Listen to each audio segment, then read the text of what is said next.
Welcome to the Rim Brake Rodeo. We hope this video helps.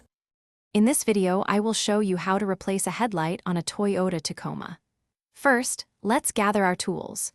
You'll need a 10mm socket, a ratchet, and an extension. Make sure you have your new headlight bulb or the entire assembly ready to go.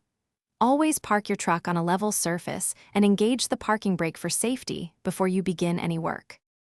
Now, let's get that old headlight out. Pop open your hood and you'll see three 10mm bolts holding the headlight in place. Use your ratchet and socket to remove each of these bolts.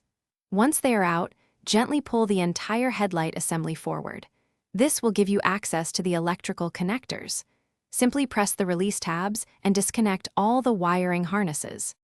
With the old one out, it's time for the new headlight. First, connect all the electrical harnesses to your new headlight assembly. Make sure they click into place.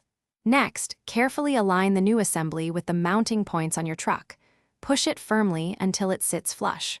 Finally, reinsert the three 10mm bolts and tighten them securely, but don't over-tighten them. You're almost done.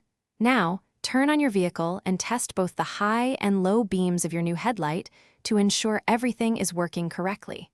Take a moment to inspect around the assembly for any gaps or loose connections.